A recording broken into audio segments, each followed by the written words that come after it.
भाई बच्चों कैसे हो आप सब? टिग्नो हाइट एंड डिस्टेंस तो आपने करी नहीं होगी। जो भी रिमेनिंग है, कोई ऐसा स्टूडेंट जिसने हमारे पास रिमेनिंग क्वेश्चंस को सॉल्व करा हो? बताओ बच्चों, कोई तो बोलो।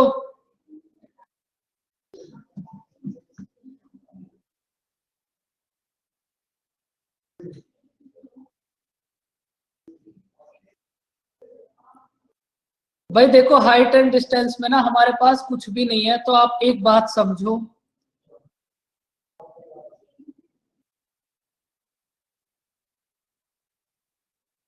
नहीं, इसके क्वेश्चंस तो आपके पास बच्चों एक पीडीएफ मिली होगी ना आपको हाइट एंड डिस्टेंस की।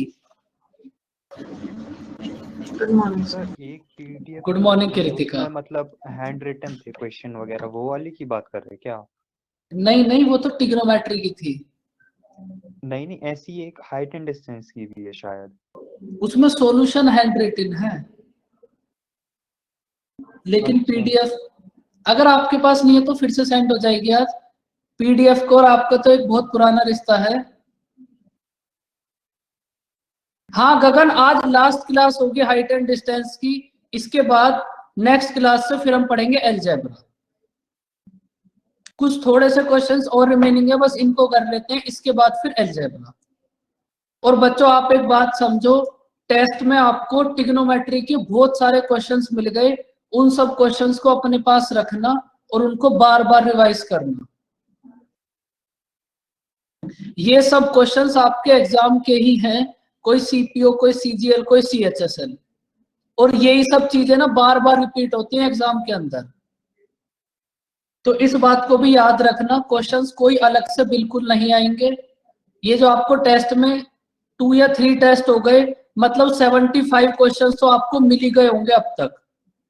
और अभी ऐसे ही धीरे धीरे मिलते रहेंगे तो आपके पास हर एक चैप्टर के क्वेश्चंस का बहुत अच्छा कलेक्शन हो जाएगा। उस पीडीएफ को बस आपको रखना है, सोल्व बिल्कुल भी नहीं करना, क्योंकि सोल्व तो आप वैसे भी कुछ नहीं करते। सर लेकिन हाँ बोलो। Good evening sir. Good afternoon sir. Evening. Sir मैं पूछ रहा था आफ्टरनून। कि पिछले 2-3 सालों में हाइट एंड डिस्टेंस का क्वेश्चन आया है क्या पेपर में, टायर 1 में? टायर 1 में नहीं आया। नहीं आया ना सर? ठीक है, जाने दो इसे। नहीं देखो, हमारे पास ओनली 20 क्वेश्चंस हैं। गगन जाने मत दो, आ सकता है। 20 क्वेश्चन है ओनली, कर लेते हैं अगर आ गया तो। क्योंकि हाइट एंड डिस्टेंस से आया नहीं है, लेकिन आ सकता है। ओनली इन 20 क्वेश्चंस को ही कर लेना हाइट एंड डिस्टेंस के, इससे ज्यादा आप कुछ मत करना। अगर क्वेश्चन आएगा तो इन्हीं में से आएगा, वरना आपके पास आएगा ट्रिग्नोमेट्री में से। लेकिन देखो, करना तो सब कुछ ही पड़ेगा। ओनली 20 क्वेश्चन से गगन, इतना तो कर ही लेते हैं। वो सर आपका डायलॉग है ना, उतनी मेहनत करो जितना आना है पेपर में। देखो तो 20 वही सर। क्वेश्चंस तो कर लेते हैं। इसको इतना बोलने का इसलिए है क्योंकि ये आ भी सकता है। क्योंकि सीजीएल में नहीं आया, सीएचएसएल में नहीं आया, लेकिन सीपीओ की हर एक शिफ्ट में एक एक क्वेश्चन हमारे पास आ गया था, तो इसलिए आ भी सकता है। तो कर लेते हैं, कुछ नहीं है, बहुत इजी सा चैप्टर है। बच्चों बताओ, अब क्वेश्चन नंबर फर्स्ट से स्टार्ट करते हैं। ये पीडीएफ तो सबके पास होगी। अब आप ये वाला क्वेश्चन एक बार ट्राई करो। A boy 1.5 metre tall is at a certain distance. Question number 4 या 5 होगा। करो इसको एक बार ट्राई। सर ये पीडीएफ मिल तो नहीं रही ग्रुप पर। भाई किसी के पास ये पीडीएफ है प्रेजेंट में? बोलो बच्चों। हाँ तो इंद्रनील। फॉरवर्ड कर देना ग्रुप सर पर। पीडीएफ थी, मैंने कल आपको बताया था ना कि वो गायब हो गई। तो गायब अब हो गई? किसी के पास भी पीडीएफ नहीं है? मैं नहीं भेज देता हूँ सर। सर ग्रुप पे। एक बार सेंड कर दो। बाकी इंद्रनील तो घर भी पहुंचा सकता है, इंद्रनील के पास तो होगी पीडीएफ।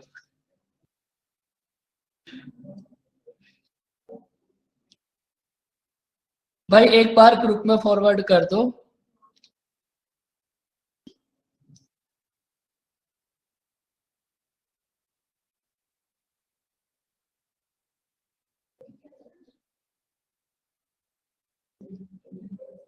बच्चों चैप्टर कंप्लीट होने ही वाला है, अभी तक आपके पास पीडीएफ नहीं है, कमाल हो गया बच्चों ये तो। सर मैंने शेयर किया है सर ग्रुप में। ओके भाई, शेयर ग्रुप में हो गई, एक बार देख लो।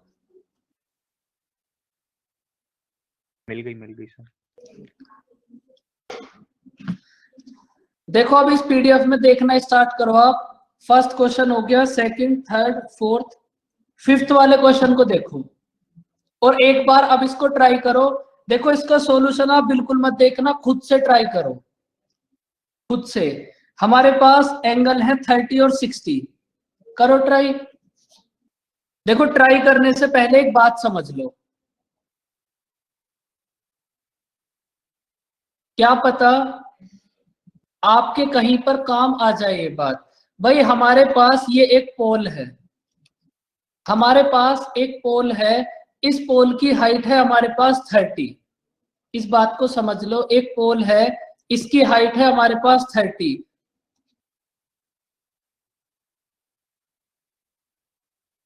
और हमारे पास एक बॉय बॉय है, इस बॉय की हाइट है हमारे पास 1.5। हमारे पास बॉय है, इस बॉय की हाइट है 1.5।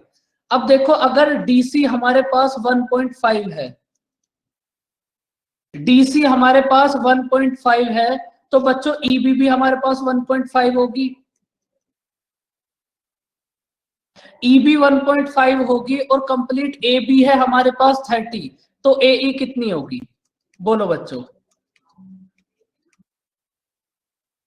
28.5।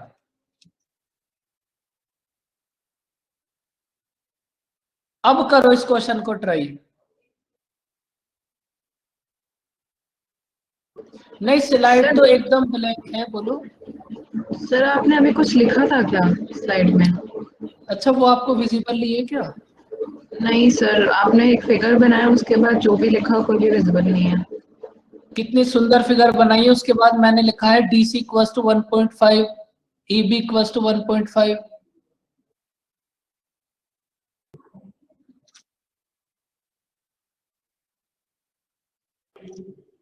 चलो बच्चों एक सेकंड रुको।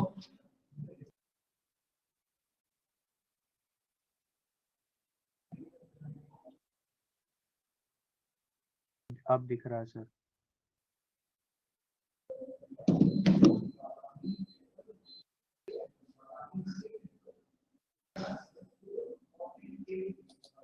अब ये बात समझ गए आपको अभी अभी जो समझाया, या फिर से रिपीट करूं? बोलो बच्चों, ये तो फिर एक सेम दिक्कत होने लगी।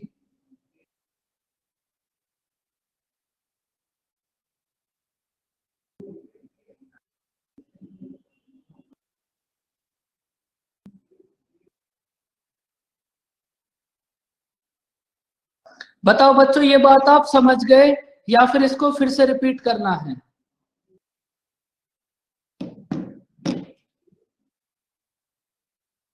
देखो कोई बात नहीं, देखो समझ लो फिर से समझ लो। देखो हमारे पास ए बी हमारे पास एक पोल है,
बच्चों देखो, कोई बात नहीं, समझ लो आप बात, लेकिन मंडे से आपकी क्लास में कोई भी दिक्कत नहीं होगी।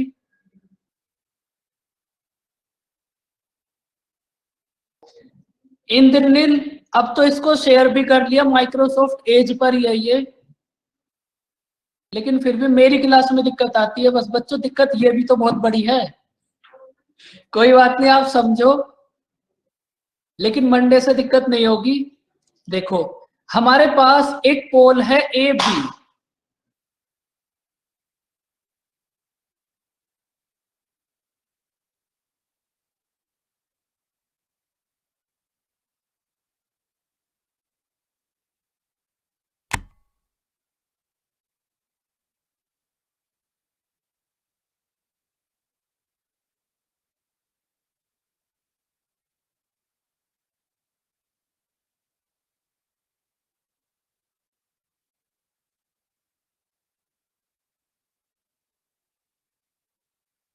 दिखेगा ना, हाइड नहीं करना। देखो, बताओ बच्चों, अब जो हमारे पास, एक बार म्यूट से काटो। डीसी इक्वल्स टू, मैंने हमारे पास लिखा है 20, ये आपको विजिबल है? Yes sir.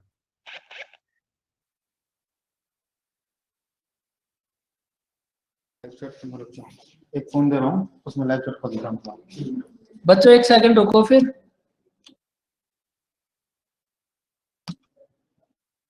देखो, अब आप ऐसी समझ लो, आपको तो विजिबल है। देखो, ए बी हमारे पास एक पोल है, ए बी की हाइट है हमारे पास 30, और हमारे पास डीसी एक बोए है, इस बोए की हाइट है हमारे पास 1.5 मीटर। अब देखो, अगर डीसी हमारे पास है 1.5, तो बच्चों ईबी भी सिमिलर हमारे पास कितनी होगी? 1.5। भाई डीसी हमारे पास 1.5 गिवन है, तो ईबी कितनी होगी? 1.5। और ए बी है हमारे पास 30, ए बी है 30, ई बी है 1.5, तो बच्चों हमारे पास ए ई कितनी होगी? 28.5। ये बात समझाई थी आपको, बताओ समझ आई बच्चों कहानी?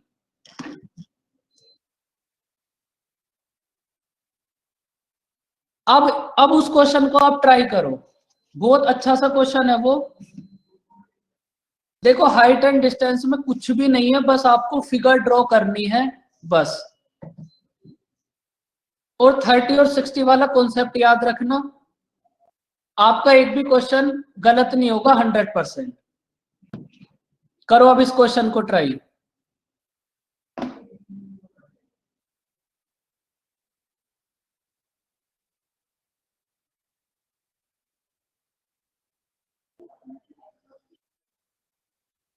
देखो बच्चों, अभी देखना आप, तब तक आप इस क्वेश्चन को ट्राई करो।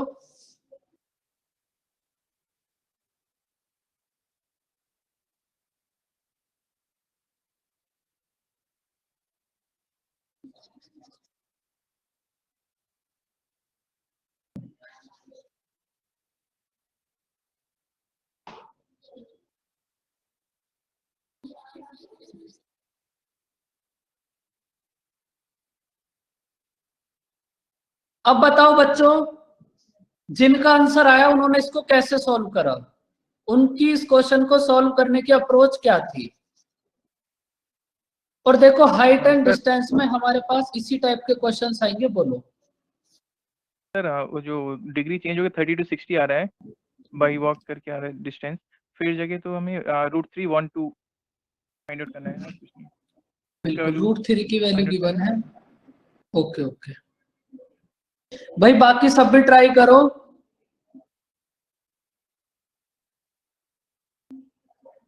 बच्चों, अब मेरे पास बहुत सारे मोबाइल हो गए, पहले मेरे पास एक भी नहीं था। देखो बच्चों, मैं आपके लिए इतना जरूर करूंगा 100%। आपकी बच्चों हाइट एंड डिस्टेंस में थोड़ी सी आपको दिक्कत हुई है, ये बात मुझे खुद से भी पता है। तो आप क्या करना, हमारे पास 20 क्वेश्चंस हैं, आप ना इनको एक बार ट्राई करना खुद से, और फिर जब आप सब इनको एक बार ट्राई कर लोगे, और अगर आपको ऐसा लगेगा कि कुछ डाउट है, तो फिर एक बार मैं इनको ना फिर से करा दूंगा आपको एक ही क्लास में।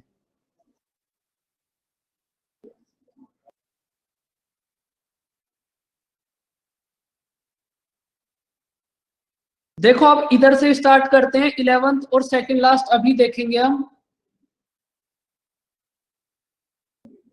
हमारे पास एक बॉय है, इस बॉय की हाइट है हमारे पास 1.5 और ये एक टावर से हमारे पास 30 मीटर की डिस्टेंस पर है। एक टावर है, इसकी हाइट है हमारे पास 30। इस बॉय ने इस टावर की तरफ मूव करना स्टार्ट करा।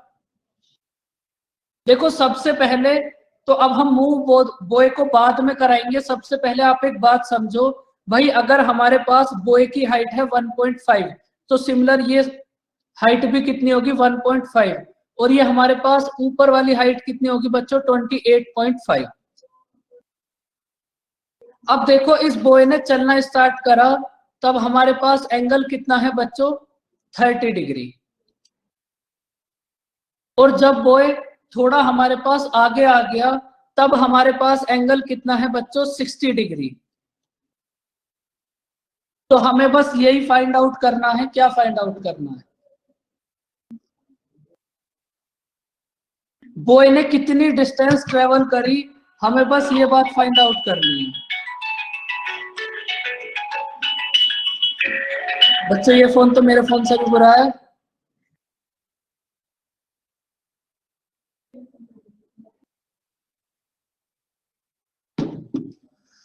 अब देखो हमारे पास जब एंगल होते हैं 30 और 60 तब ना आपको एक रेशियो नोट कराया था और वो रेशियो क्या था वैसे आपको याद नहीं होगा, 2:1 और √3।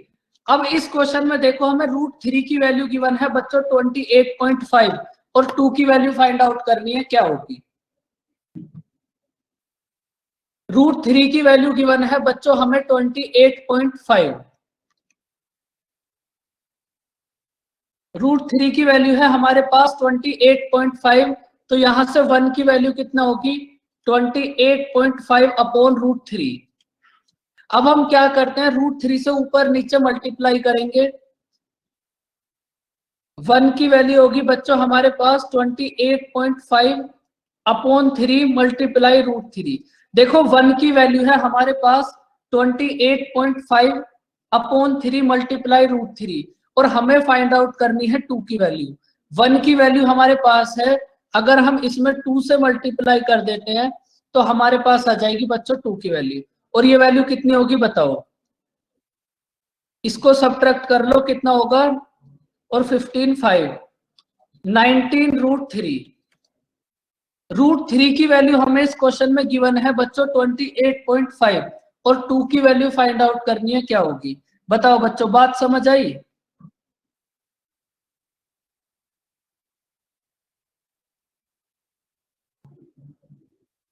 देखो हाइट एंड डिस्टेंस से वैसे क्वेश्चन आता नहीं है, अगर आएगा तो फिर आपके ये जो आप क्वेश्चंस कर रहे हो ना इन्हीं में से आएगा जरूर।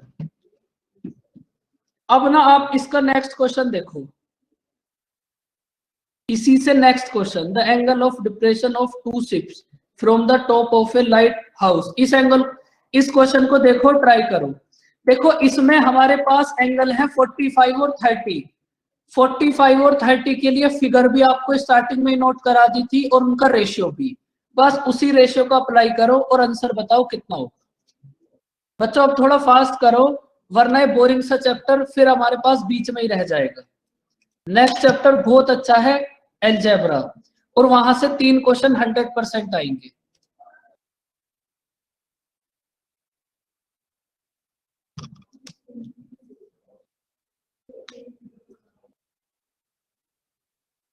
$273। दीप्ति आपने इनको पहले ही सॉल्व कर लिया या फिर आप इनको अभी सॉल्व कर रहे हो?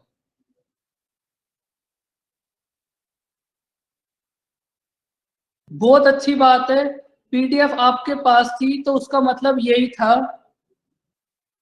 कि आपको इन्हें डेली करना है।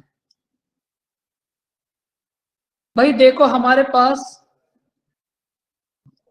एक पॉइंट से एंगल ऑफ डिप्रेशन कितना है बच्चों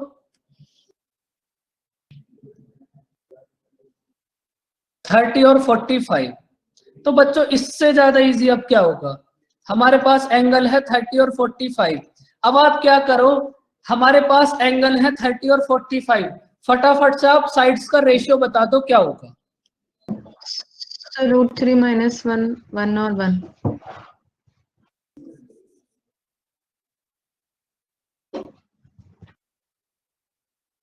साइड्स का रेशियो देखो, ये रेशियो बस आप याद कर लो, इससे ज्यादा आपको कुछ भी नहीं याद करना, मैं आपको बार बार समझा रहा हूं लेकिन इतना तो करना ही पड़ेगा। ये रेशियो हमारे पास कितना होगा, 1 1 और √3 - 1 1 1 √3 - 1। अब इस क्वेश्चन में देखो √3 - 1 की वैल्यू हमें गिवन है और हमें वैल्यू फाइंड आउट करनी है 1 की।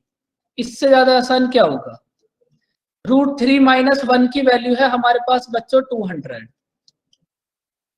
√3 - 1 की वैल्यू है 200, तो बच्चों 1 की वैल्यू कितना होगी, 200 अपॉन √3 - 1, और हमें 1 की वैल्यू फाइंड आउट करनी है क्या होगी। इसका आप रेशनलाइजेशन कर दो, बताओ आंसर कितना होगा,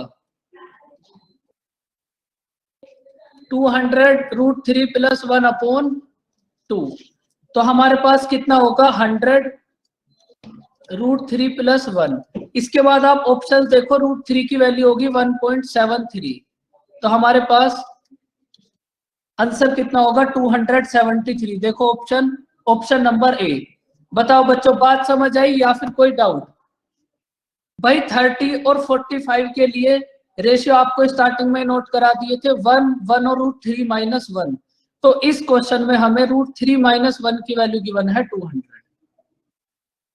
बताओ बच्चों, भाई कोई हमारे पास कोई भी ऐसा स्टूडेंट जिसको ये बात समझ ना आई हो कि हमारे पास √3 - 1 की वैल्यू है 200, बच्चों बोलो।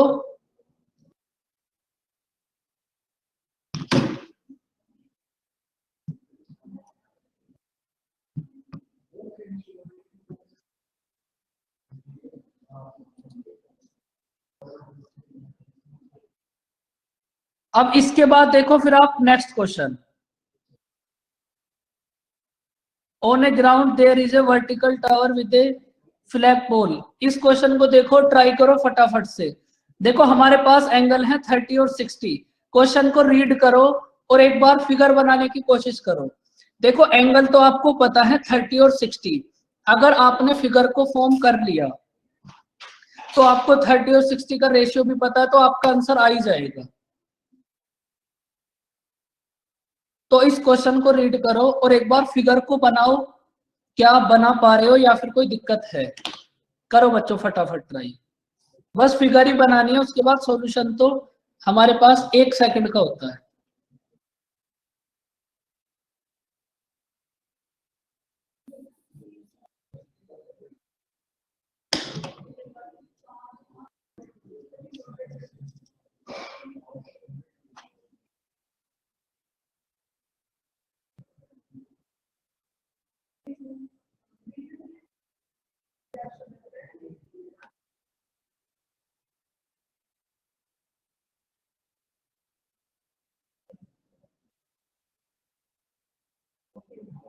देखो हमारे पास एक टावर है और एक पॉइंट से हमारे पास एंगल कितना है 30 डिग्री। भाई देखो ग्राउंड में हमारे पास एक टावर है और एक पॉइंट से इस टावर का हमारे पास एंगल है बच्चों 30 डिग्री, और इस टावर के ऊपर ना एक फ्लैग है।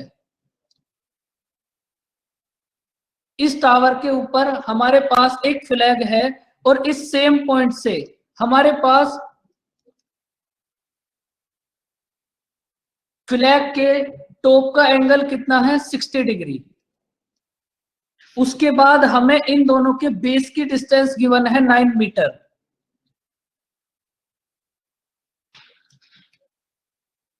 बेस की डिस्टेंस गिवन है बच्चों हमें 9 मीटर, और हमें इस फ्लैग की हाइट फाइंड आउट करनी है, कितनी होगी 80। भाई सबसे पहले आप ये बताओ, आप फिगर बना पा रहे हो या फिर कोई दिक्कत है। भाई एक पॉइंट से आपने टावर को देखा, हमारे पास एंगल है 30 डिग्री, मतलब सी से डी का एंगल है हमारे पास 30 डिग्री।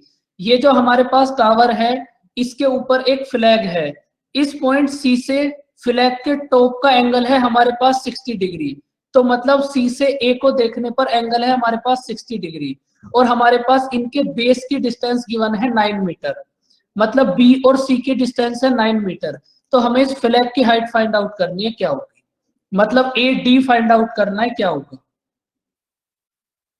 करो बच्चों ट्राई, एंगल है 30 और 60, रेशियो तो आपको याद ही होगा, और देखो इसमें तो कोई रेशियो वाली बात भी नहीं है। अब ना आप इस क्वेश्चन को देखो और मुझे एक बात बताओ,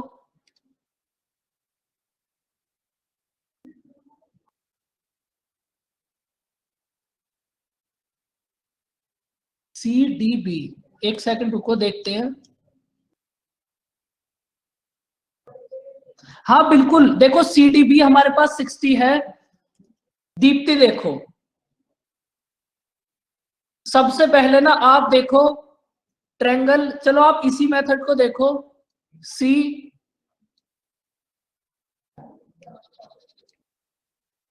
हमारे पास है सी बी, नहीं बच्चों सी डी बी।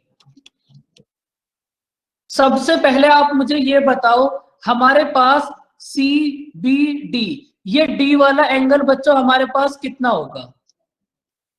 भाई बहुत डिफिकल्ट क्वेश्चन है, एक ट्रायंगल के तीनों एंगल का सम होगा 180, एक है 90, एक है 30, तो ये डी वाला एंगल कितना होगा 60। तो हमारे पास एंगल डी कितना होगा 60। उसके बाद आप देखो सी ए बी,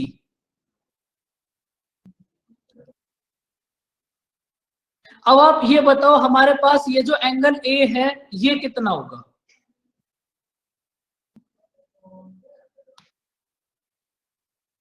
ये होगा हमारे पास 30 डिग्री।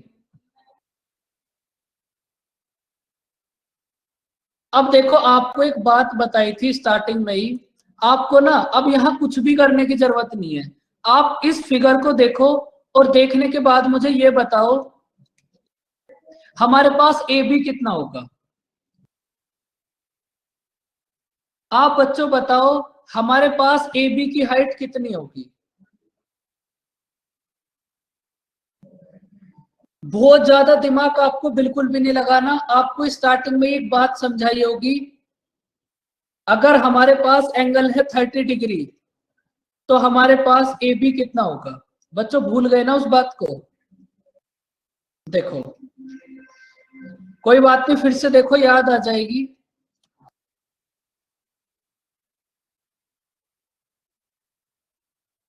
अब देखो अगर हमारे पास ए बी है 1, अगर हमारे पास ए बी है 1 तो बच्चों डीसी कितनी होगी, इसकी √3 टाइम्स, इसका मतलब थीटा के सामने वाली साइड है हमारे पास परपेंडिकुलर। अगर हमारे पास एंगल है 30 डिग्री तो परपेंडिकुलर का √3 टाइम्स होगा बेस। अगर हमारे पास परपेंडिकुलर है 9 मीटर तो हमारे पास ए बी कितनी होगी 9√3। बताओ बच्चों ये बात समझ आई। भाई इसमें आपको बिल्कुल कुछ भी सॉल्व नहीं करना, बस आपको ना इन एंगल्स को याद करना है और आपका एग्जाम का मेथड भी यही होगा। फिर से समझ लो,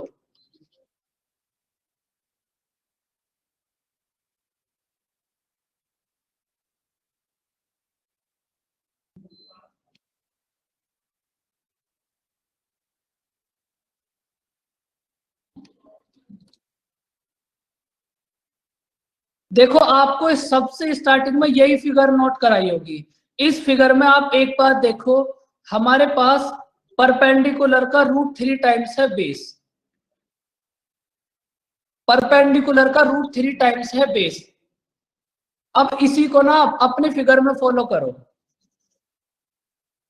अगर एंगल है हमारे पास 30 डिग्री तो परपेंडिकुलर का √3 टाइम्स होगा बच्चों बेस।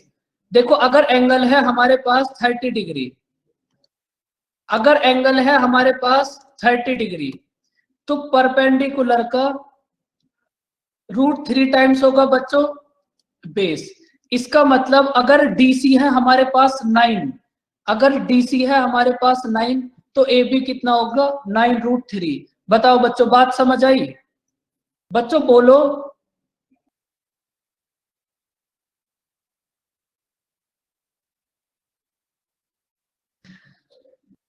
अब ये तो बच्चों हमने चेक करा कंप्लीट हमारे पास CAB इस बड़े वाले ट्रायंगल में। अब ना आप इस छोटे वाले ट्रायंगल को देखो, आप मत देखो।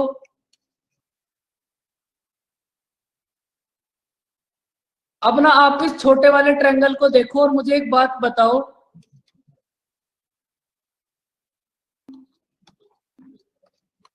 अगर हमारे पास एंगल है 60 डिग्री, अगर हमारे पास एंगल है 60 डिग्री और हमारे पास परपेंडिकुलर है √3 और हमें बेस फाइंड आउट करना है, तो इसको √3 से डिवाइड कर दो।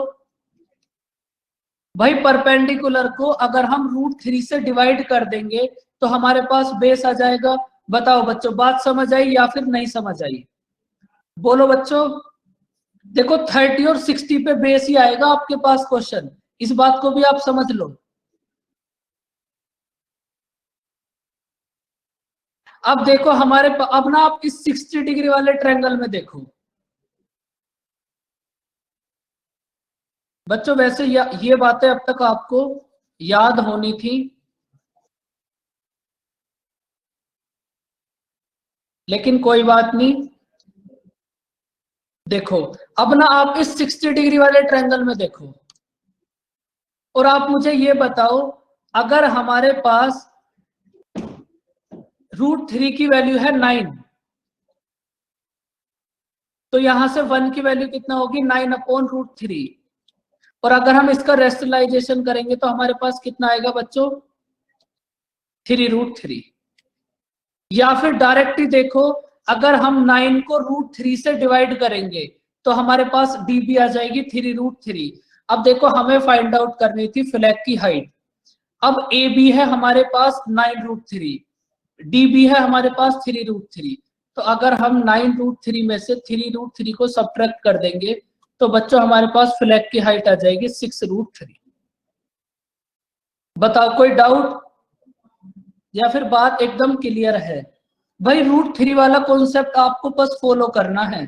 √3 है तो परपेंडिकुलर बेस का √3 टाइम्स होगा, बस उस कॉन्सेप्ट को। अब इसके बाद आप नेक्स्ट क्वेश्चन देखो, the angle of elevation of the top of A tower. इस क्वेश्चन को देखो, ट्राई करो।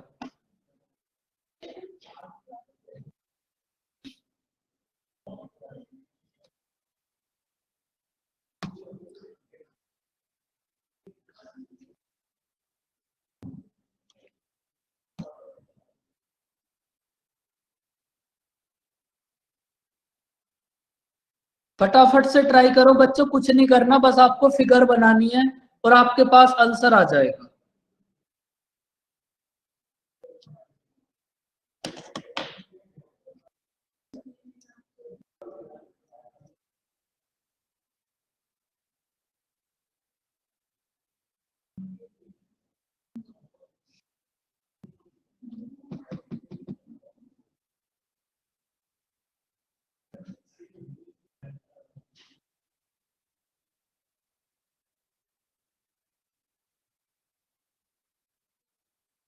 दीप्ति बताओ आपने इसको कैसे सॉल्व करा?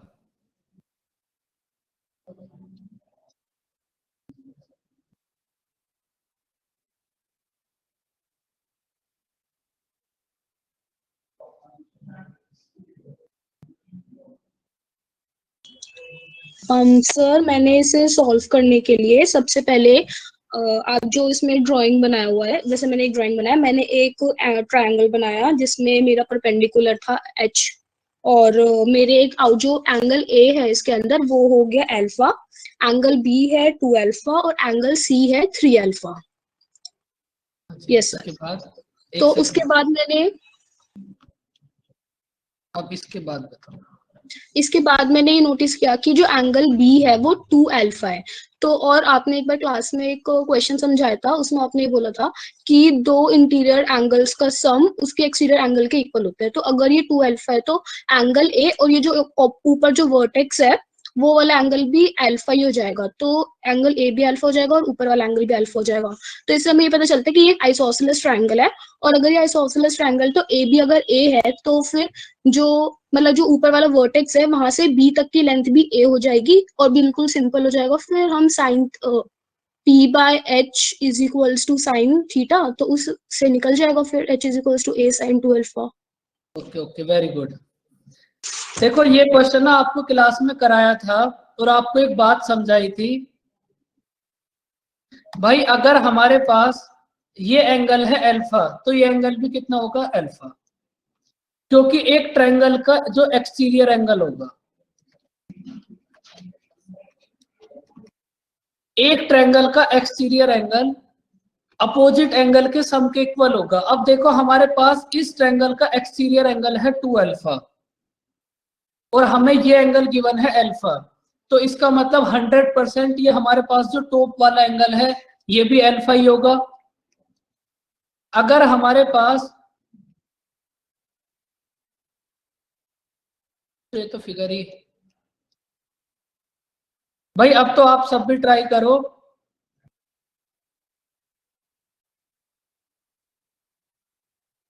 अब देखो यहां से, अगर हमारे पास ए बी की हाइट है बच्चों ए, अगर हमारे पास ए बी की लेंथ है ए, तो ई बी की लेंथ भी कितनी होगी बोलो। ऐसा सेम एक क्वेश्चन आपको कराया था हाइट एंड डिस्टेंस में ही। अगर हमारे पास ए बी है बच्चों ए, अगर ए बी है हमारे पास ए, तो हमारे पास ई बी भी कितनी होगी ए।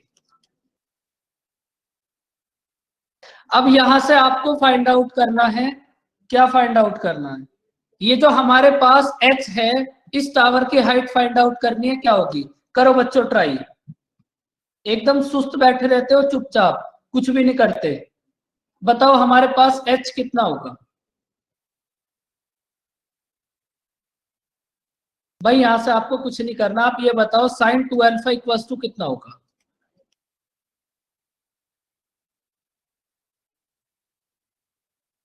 h अपॉन ए, sin 2 अल्फा है बच्चों हमारे पास h अपॉन ए, और हमें h फाइंड आउट करना है कितना होगा, तो h कितना होगा a sin 2 अल्फा। बस इतना डिफिकल्ट होता है हाइट एंड डिस्टेंस, इतना हार्ड क्वेश्चन आपके एग्जाम में आएगा। बताओ बच्चों बात समझ आई या फिर कोई डाउट।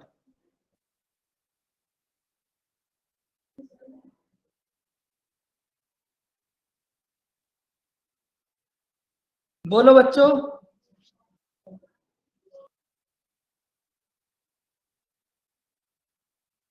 नेक्स्ट क्वेश्चन देखो फिर आप,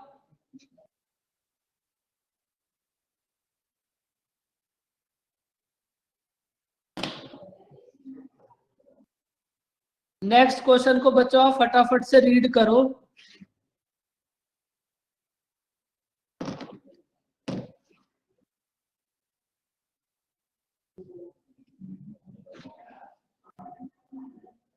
और ट्राई करो इसके फिगर को फॉर्म करने की।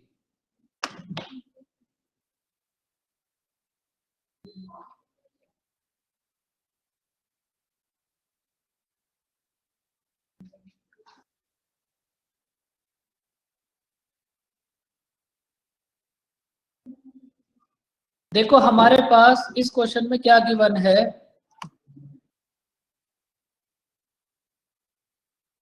दो हमारे पास बच्चों पोल है और वो अपोजिट साइड में है, इन दोनों के बीच की डिस्टेंस है हमारे पास d। दो पोल है अपोजिट डायरेक्शन पे, इन दोनों के बीच की डिस्टेंस है हमारे पास d, और फर्स्ट वाले टावर की हाइट है h1 और इसकी आप h2 एज्यूम कर लो। एक हमारे पास बीच में कोई भी एक पॉइंट है, इस पॉइंट से ये एंगल है हमारे पास अल्फा और इस सेम पॉइंट से ये एंगल है हमारे पास बीटा। तो हमें क्या फाइंड आउट करना है, तो हमें h2 मतलब इस सेकंड वाले टावर की हाइट फाइंड आउट करनी है, क्या होगी बताओ बच्चों। एकदम इजी क्वेश्चन, कुछ करना ही नहीं है आपको। देखो अब इस क्वेश्चन में ना आपके पास बस इतना चेंज है, 30 और 60 के प्लेस पर अल्फा और बीटा हो गए, और ये बात भी आपको स्टार्टिंग में समझाई थी। फिर आपको कैसे पता चला बीटा बड़ा है कि अल्फा बड़ा है? फिर बीटा को हमने बीटा बड़े की बात ही नहीं करी। फिर अल्फा को H1 पे क्यों डाल दिया फिर? क्या? अल्फा को H1 पे क्यों डाल दिया फिर? थोड़ी तेज बोलो। फिर अल्फा को H1 वाले एंगल पे क्यों डाल दिया फिर? कहीं से भी कहीं किसी को भी डाल लो, बताओ कैसे करोगे? नहीं नहीं, जिसका हाइट बड़ा होता है उसका एंगल भी तो बड़ा होता है ना, इसलिए पूछ रहा हूँ। एक ही पोजीशन से देख रहा हूँ इसलिए पूछ रहा हूँ। इस क्वेश्चन में आप कहीं भी डालो जहां आपका मन करे, इसमें हमें उसकी जरूरत ही नहीं है किसी भी चीज की।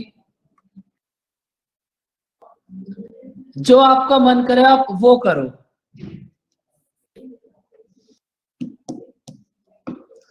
देखो आपको कोट अल्फा के लिए एक बात समझाई होगी भाई, जैसे आपको 30 डिग्री और 60 डिग्री के लिए √3 से मल्टीप्लाई और डिवाइड करना समझाया होगा, उसी के साथ आपको एक बात समझाई थी, ये समझाई होगी जरूर, जब हमारे पास एंगल 30 और 60 के प्लेस पर कुछ भी आ जाए अल्फा और beta.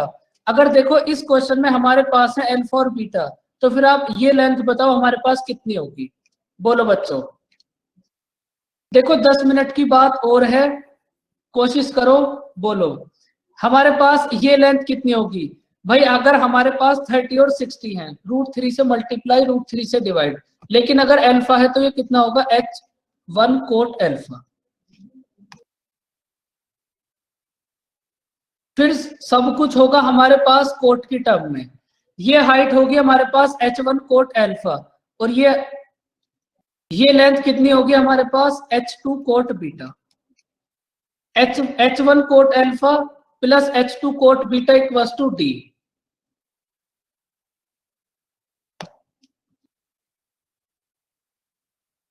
H1 cot alpha plus H2 cot alpha H2 cot beta equals to D। यहां से आपको इस सेकंड वाले पोल की हाइट फाइंड आउट करनी है, क्या होगी? बताओ बच्चों कितनी होगी हाइट? तो बच्चों आप क्या करो, D minus H1 cot alpha H2 cot beta equals to D minus H1 cot alpha, और यहां से H2 की वैल्यू कितनी होगी बच्चों? T minus H1 cot alpha upon coat beta. बताओ बच्चों बात समझ आई? सर ये जो अभी पार्ट आपने किया है ये दोबारा बता सकते हैं? क्या बताओ? ये H1 वाला, ये मुझे कुछ समझ नहीं आया। ये H1 कोट अल्फा, हाँ ये तो आपको फर्स्ट क्लास में नोट कराया होगा, सबसे फर्स्ट क्लास में आपको यही बात समझाई होगी। अगर हमारे पास ये एंगल अल्फा है तो ये वाली साइड कितनी होगी? H1 कोट अल्फा, और अगर हमारे पास ये एंगल बीटा है तो हमारे पास ये साइड कितनी होगी? H2 cot beta. ये तो आपको फर्स्ट क्लास में समझाया होगा, आप एक बार फर्स्ट क्लास में देखना, ये आपके पास नोट होगा जरूर।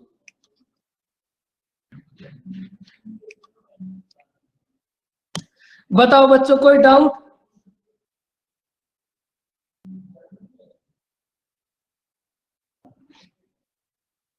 अब देखो इसके जो नेक्स्ट क्वेश्चन है हमारे पास √AB, ये आपको फर्स्ट या फिर सेकंड क्लास में बता दिया होगा, ये कैसे आया?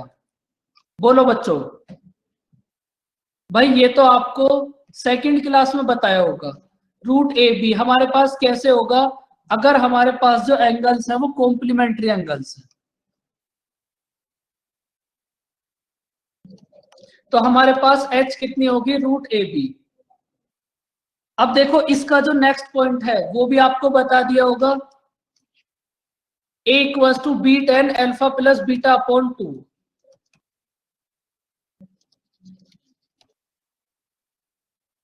ये भी आपको लास्ट क्लास में नोट कराया था।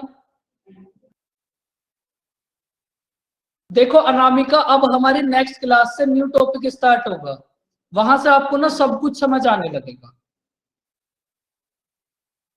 और वो टॉपिक भी ना बहुत अच्छा होगा अलजेब्रा। ये तो टॉपिक भी थोड़ा ऐसा ही है, इसमें कुछ करना भी नहीं है, लेकिन वो बहुत अच्छा टॉपिक होगा, और वहां से 3 क्वेश्चन डायरेक्ट आपके एग्जाम में आएंगे। भाई बच्चों अब आप क्या करो, इन क्वेश्चंस को देख लो, अगर किसी भी क्वेश्चन में कोई डाउट होगा तो उसको हम करके आज इसको कंप्लीट करते हैं। वैसे सबके क्वेश्चंस और आंसर उनके साथ ही हैं, आप एक बार इनको देखो।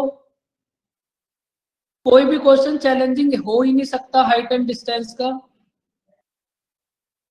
भाई इंटरनल और आप आज की क्लास में क्या करना चाहते हो बताओ, बोलो, बताओ तुम्हारे दिल में क्या है।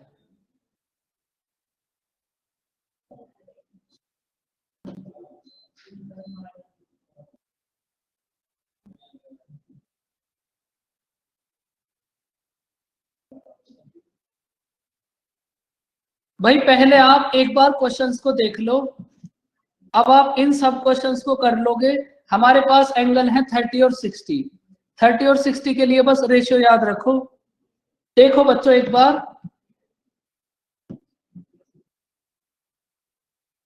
और हम देखो किसी दिन ऐसा करेंगे, आपकी हाइट एंड डिस्टेंस में थोड़ी सी प्रॉब्लम भी हो गई तो किसी भी दिन अगर आपको ऐसा लगेगा तो एक ही क्लास में इनकम्प्लीट सब क्वेश्चंस को हम डिस्कस कर लेंगे। लेकिन अब हाइट एंड डिस्टेंस को इससे ज्यादा टाइम देना सही नहीं होगा।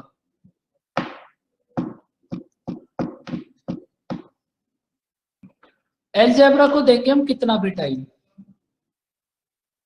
क्योंकि वहां से ना 3 to 4 क्वेश्चन 100% एग्जाम में आएंगे। देखो सेकंड लास्ट के लिए तो आपको फॉर्मूला नोट कराया था और ये क्वेश्चन तो आपको करा भी दिया था।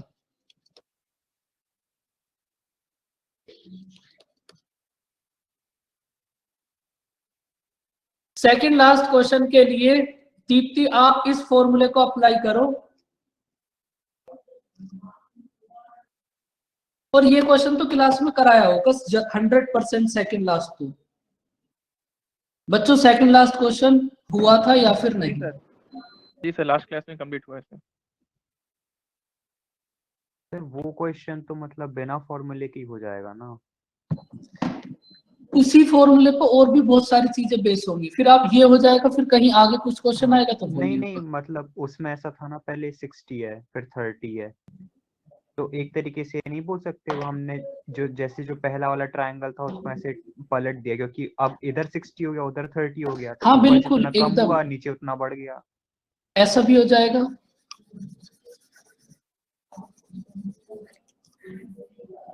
और बताओ बच्चों, दिल में कोई बात, दिल में कोई दर्द, कोई बात बतानी हो? देखो नेक्स्ट क्लास से बहुत अच्छा टॉपिक स्टार्ट होगा, उसे तुम्हें पढ़ने में बहुत मजा आएगा।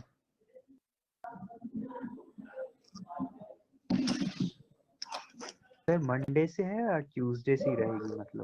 मतलब जो भी नेक्स्ट क्लास होगी, अब ट्यूसडे से होगी तो ट्यूसडे को अलजेब्रा।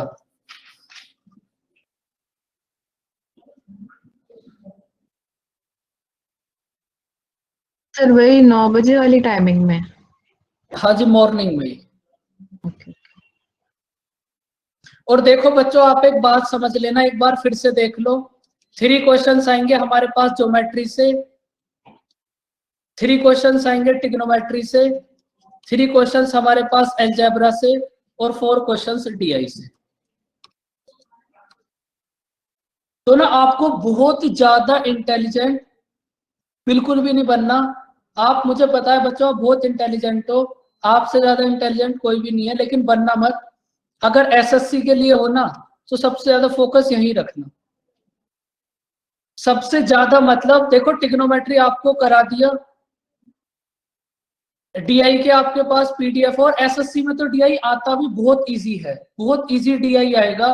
अब देखो 3 क्वेश्चंस अलजेब्रा से जो आपको कराया जाएगा एग्जाम में वही आएगा, और ज्योमेट्री देखो जिन बच्चों का मिस हो गया उनका फिर से हो जाएगा।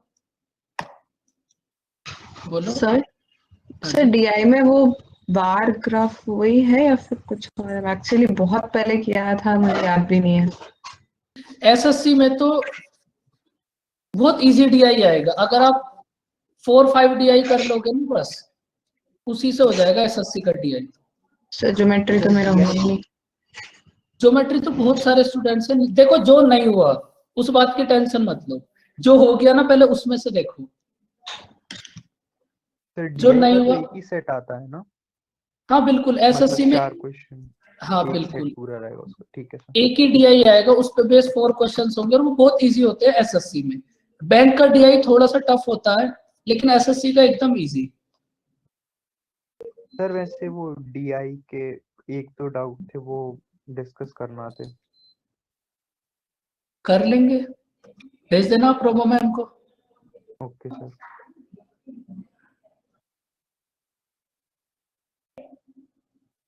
देखो इंद्रनील, अभी तो है रिमेनिंग चीजें, आपको उन सब की पीडीएफ चाहिए क्या बताओ? नहीं सर, मैं पूछ रहा था क्योंकि 2 फरवरी से 3 to 5 के एक बैच शुरू होने वाला है, इसलिए पूछ रहा था। नहीं नहीं, उसकी आप टेंशन क्यों लोगे? नहीं, हम टेंशन नहीं ले रहे सर, यही पूछ रहे थे। नहीं नहीं, आप उस बात की टेंशन मत लो, आपका तो प्रॉपर ऐसा ही चलेगा जैसे चलता है बैच।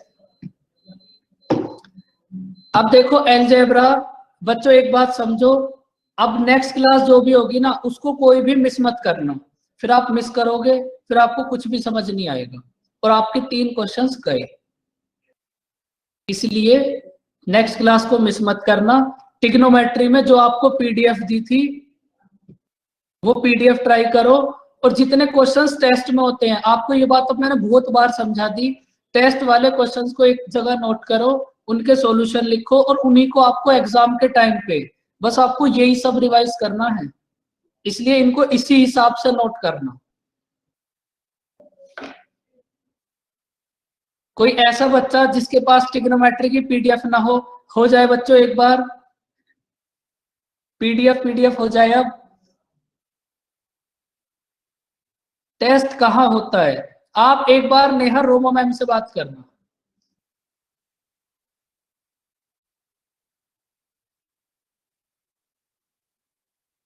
ओके बच्चों, फिर बाय बाय, नेक्स्ट क्लास में मिलेंगे बहुत अच्छे खूबसूरत से चैप्टर के साथ। बाय बाय बच्चों, बहुत सुंदर चैप्टर। थैंक यू और सर। वेलकम, उसकी पीडीएफ भी आपको पहले ही मिल जाएगी।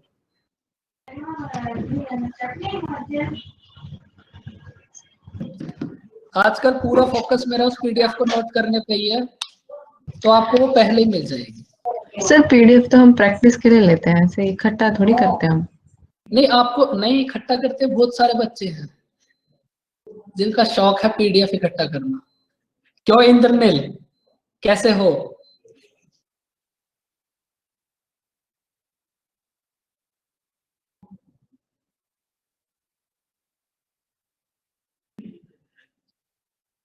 देखो पीडीएफ को इकट्ठा बिल्कुल भी नहीं करना,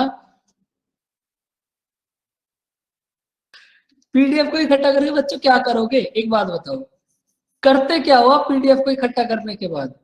और सर एक बात पूछना था, अलजेब्रा जब आप पढ़ाओगे तो थोड़ा अच्छे से समझा देना, क्योंकि मैंने बहुत पहले किया था अलजेब्रा। बाकी सब चीजें मैं बहुत बुरा पढ़ाता हूँ क्या कृतिका? सर मैंने बुरा थोड़ी बोला। नहीं सर अभी देखो, तो एक मुझे हाइट एंड देखो, ये तो अच्छा चैप्टर था ही नहीं, हाइट एंड डिस्टेंस। जी जो सर। अलजेब्रा होगा ना उसमें आपको ना हैंड रिटन नोट्स पहले मिल जाएंगे। आप क्या करना, जब भी क्लास में आओ उससे पहले ना एक बार उनको देख कर आया करो। उन नोट्स को देने का मतलब बच्चों यही होता है जिससे आपको कुछ भी नोट ना करना पड़े, बस आप चीजें समझो। जी रीड करके आप आते नहीं हो, समझते आप हो नहीं, पता नहीं पीडीएफ लेकर क्या करते हो।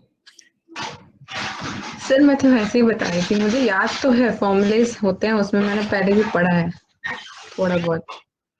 ये आपको समझ आ जाएगा, टेंशन मत लो आप। मैंने एक एग्जाम भी दे रखा है, इसलिए मुझे आइडिया है थोड़ा बहुत।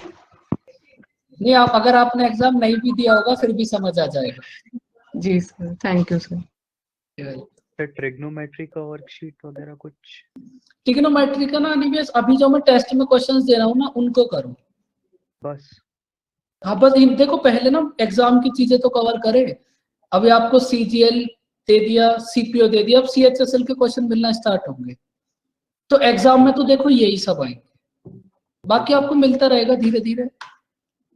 Okay sir. क्योंकि अभी मैं थोड़ा अलजेब्रा पे वर्क कर रहा हूँ ना, इसलिए थोड़ा ज्यादा टाइम मिल नहीं पाता, इसलिए। बाकी टेस्ट वाले क्वेश्चन अभी आप करते रहो, उतने में ही आपका प्री तो 100% हो जाएगा। ओके बच्चों, फिर बाय बाय, टेक केयर, मिलते हैं अलजेब्रा में। बाय बाय बच्चों।